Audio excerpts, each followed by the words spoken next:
प्रधानमंत्री नरेंद्र मोदी कल आकाशवाणी से मन की बात कार्यक्रम में अपने विचार साझा करेंगे। ये कार्यक्रम की 69वीं कड़ी होगी।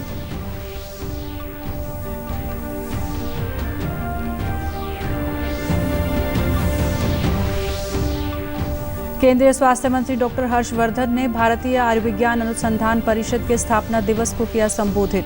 प्रधानमंत्री ने ट्वीट कर संस्था को दी बधाई।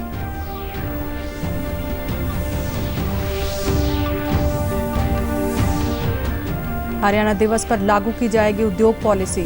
मुख्यमंत्री मनोहर लाल ने कहा, हरियाणा के युवाओं को रोजगार देने के लिए सरकार कृत संकल्प।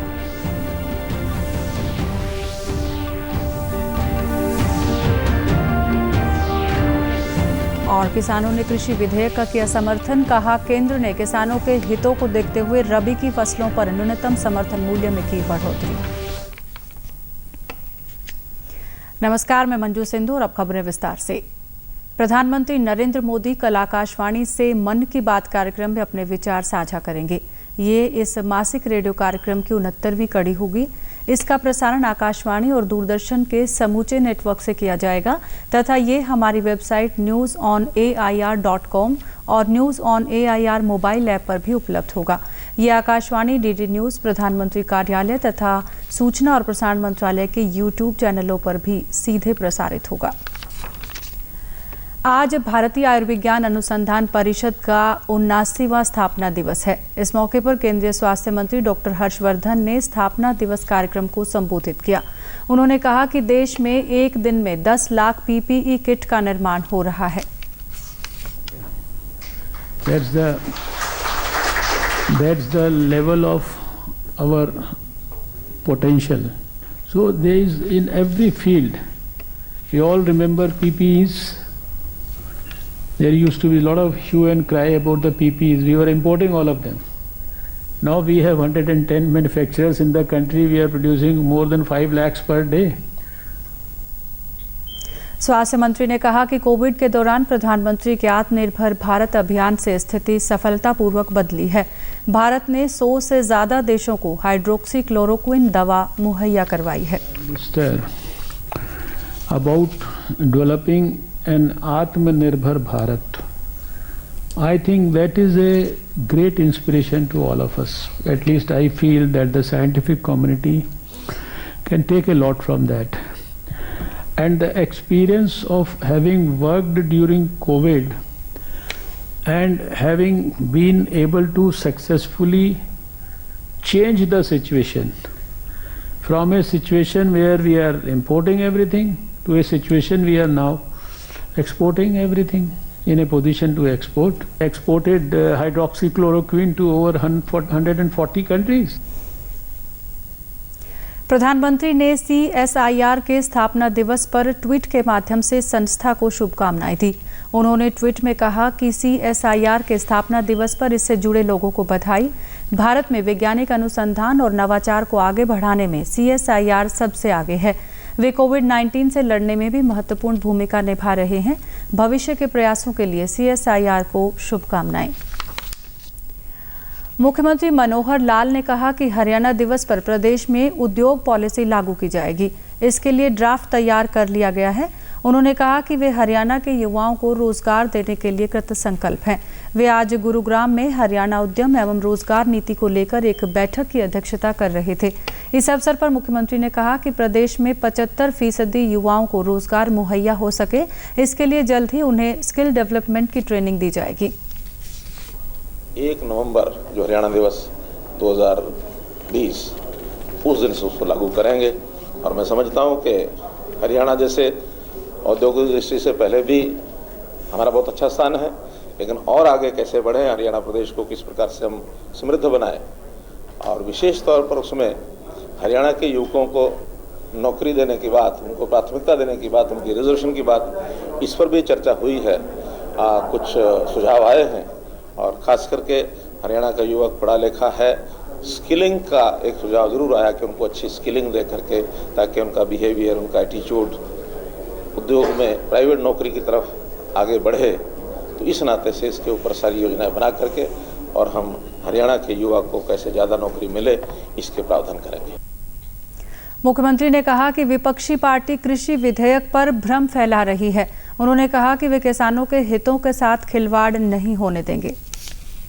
किसान का हित ये हमारे लिए सर्वोपरि है।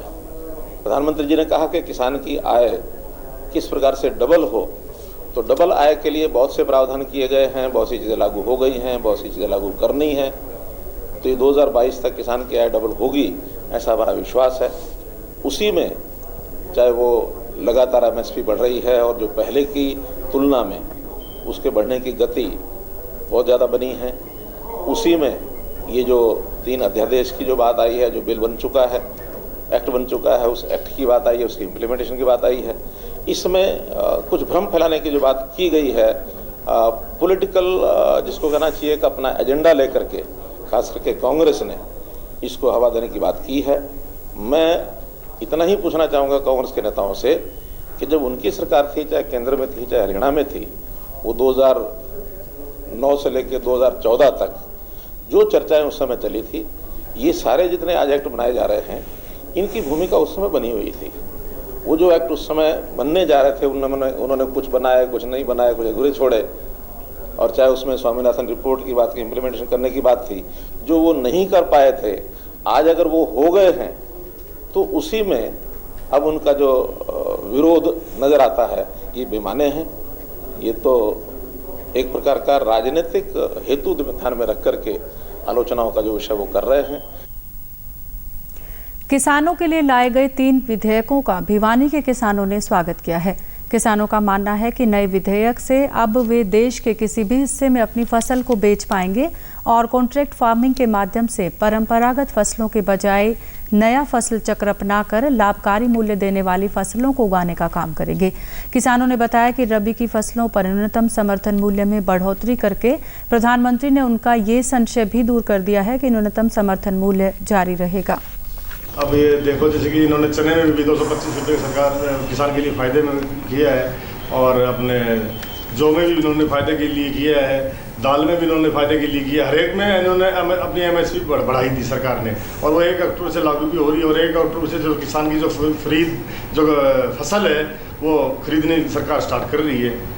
और दूसरा जो अध्यादेश के बारे में है, जो किसानों के, जो मैं पहले भी वो बोल चुका हूँ कि 100% हित में है। इसमें थोड़ा सा किसानों को भी सरकार का साथ देना पड़ेगा, क्योंकि जो फसल है उसमें थोड़ा परिवर्तन किसान को भी लाना पड़ेगा, ताकि सरकार जो हिसाब से किसान से चाहती है ना, अगर किसान और सरकार दोनों मिलकर वो काम करेंगे तो 110% मैं बोलता हूँ किसान को फायदा ही फायदा है। अध्यादेश लागू किए हैं, उसके लिए हम तहे दिल से उनका धन्यवाद करते हैं, जिनका आपने पीछे लोहारों में देखा भी होगा। हमने सैकड़ों के हजारों की संख्या में किसानों ने इकट्ठे होकर और मोदी जी का धन्यवाद ज्ञापन दिया था, उनका समर्थन किया था।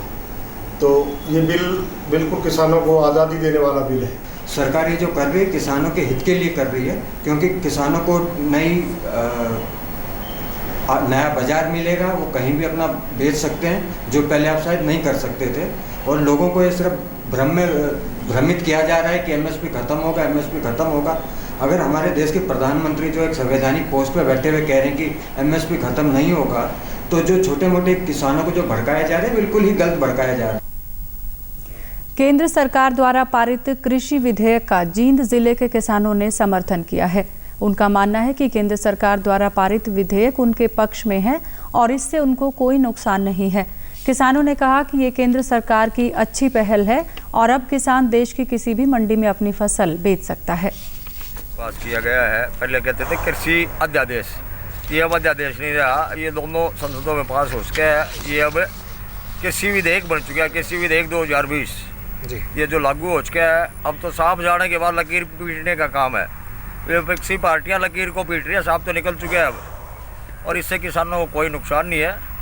इसको किसानों को बहुत फायदा है। बिचौलिया खत्म कर दिया। पहले 1-1 हफ्ते किसान मंडी में पड़ा रहता, जीरी बिकती नहीं थी, बोली कभी होती ही नहीं थी, पहले भी नहीं होती थी, अब भी बोलने की जरूरत ही नहीं रही। अब जिस एजेंसी से हम अपना करेंगे, जिसको हमने बढ़िया भाव लगेगा उसी को बेच देंगे। ये खामखाई किसानों को गुमराह किया जा रहा है। कुछ पार्टियां हैं, कुछ आड़ती हैं, मान लो सारी हैं, कुछ खामखाई किसानों को भी परेशान कर रहे हैं। कुछ आदमी झूठे घोंसले बनाकर सड़कों पर इकट्ठे हो रहे हैं। इसलिए कुछ नहीं, ये सबसे फायदा है, किसानों को भी फायदा है, मजदूरों को भी फायदा है, सबको फायदा है इसमें। इस बिल का समर्थन करता हूँ ये मोदी सरकार ने बहुत सराहनीय काम किया है। इसमें सभी किसान, हर वर्ग, मजदूर, किसान सब इसमें बहुत खुश हैं। इसमें बिचौलिए हैं जो वो उकसाने, विपक्ष वाले हैं वो उकसाने की बातें करते हैं, किसानों को गुमराह किया जा रहा है। इसमें कोई भी किसी को भी कोई नुकसान नहीं है। एजेंसी से सीधे किसान अपनी फसल बेचेगा, कोई अड़तियों का काम नहीं है इसके बीच में। ये कमीशन है, जो कमीशन बनता है इनका ख़त्म हो रहा है, इसलिए ये भड़काने का काम कर रहा है। देश में कोविड-19 से स्वस्थ होने की दर बढ़कर 82.14% हो गई है। पिछले 24 घंटों के दौरान 93,000 से अधिक कोविड रोगी स्वस्थ हुए। स्वास्थ्य मंत्रालय द्वारा जारी ताज़ा आंकड़ों के अनुसार अब तक 48,19,000 से अधिक मरीज कोरोना संक्रमण से मुक्त हो चुके हैं। कोरोना संक्रमित लोगों के निरंतर स्वस्थ होने से देश में रोगियों की संख्या निरंतर कम हो रही है और अब कुल संक्रमित लोगों में से मात्र 16.28% रोगियों का उपचार चल रहा है। पिछले 24 घंटों के दौरान 85,362 लोगों में संक्रमण की पुष्टि हुई। केंद्र की जांच, निगरानी और उपचार की कार्यनीति कारगर सिद्ध हुई है, जिससे अधिक संख्या में लोग स्वस्थ हुए हैं। भारत में कोविड से मृत्यु दर वर्तमान में 1.58% है, जो विश्व भर में सबसे कम मृत्यु दर वाले देशों में से एक है। स्वास्थ्य मंत्री अनिल विज ने जींद के उचाना में स्थापित की गई नई कोविड-19 आणविक लैब का वीडियो कॉन्फ्रेंस के माध्यम से उद्घाटन किया। इस दौरान कोरोना मरीजों की देखभाल के लिए स्टेप 1 नामक एनजीओ के साथ समझौता ज्ञापन भी हस्ताक्षर किए गए। उन्होंने संशोधित होम आइसोलेशन प्रोटोकॉल भी जारी किया। उन्होंने कहा कि राज्य में अब 14 सरकारी अस्पतालों और मेडिकल कॉलेजों में ऐसी कोविड-19 लैब स्थापित की जा चुकी हैं, जिनमें 13,350 टेस्ट प्रतिदिन किए जाते हैं। स्वास्थ्य मंत्री ने बताया कि मरीजों के लिए निजी अस्पतालों में आइसोलेशन बेड, आईसीयू और वेंटिलेटर की सुविधा के लिए भी रेट तय किए गए हैं, ताकि कोई भी अस्पताल मरीजों से अधिक बिल की वसूली न कर सके। इसके साथ ही फरीदाबाद, गुरुग्राम, पंचकुला, रोहतक तथा करनाल में प्लाज्मा बैंक चल रहे हैं। उप मुख्यमंत्री दुष्यंत चौटाला ने स्वास्थ्य विभाग की प्रशंसा करते हुए कहा कि कोरोना काल में स्वास्थ्य विभाग ने जो महत्वपूर्ण कार्य किया है वो देश के लिए अनुकरणीय है। उन्होंने कहा कि स्वास्थ्य विभाग को इस महामारी से वैक्सीन आने तक लड़ना होगा। और प्रदेश से जुड़ी खबरों को विस्तार से जानने के लिए आप हमारे साथ फेसबुक, ट्विटर और यूट्यूब के माध्यम से भी जुड़ सकते हैं। हमसे जुड़ने के लिए आप हमारे सोशल मीडिया हैंडल को फॉलो कर सकते हैं।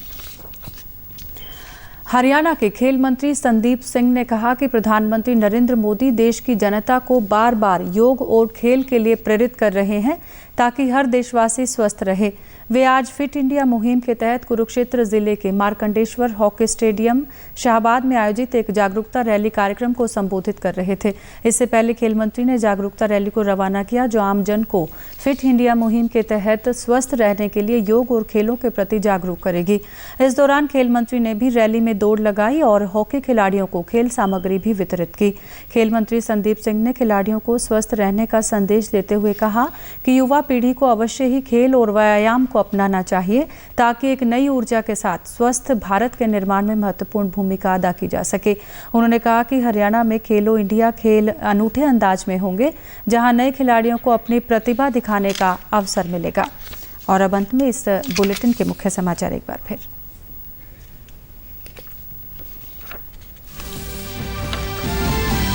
प्रधानमंत्री नरेंद्र मोदी कल आकाशवाणी से मन की बात कार्यक्रम में अपने विचार साझा करेंगे। यह कार्यक्रम की 69वीं कड़ी होगी।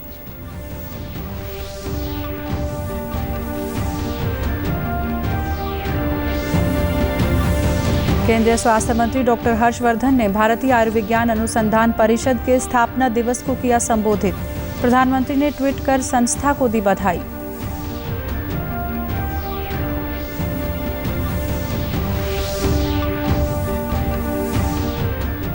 हरियाणा दिवस पर लागू की जाएगी उद्योग पॉलिसी। मुख्यमंत्री मनोहर लाल ने कहा, हरियाणा के युवाओं को रोजगार देने के लिए सरकार कृत संकल्प।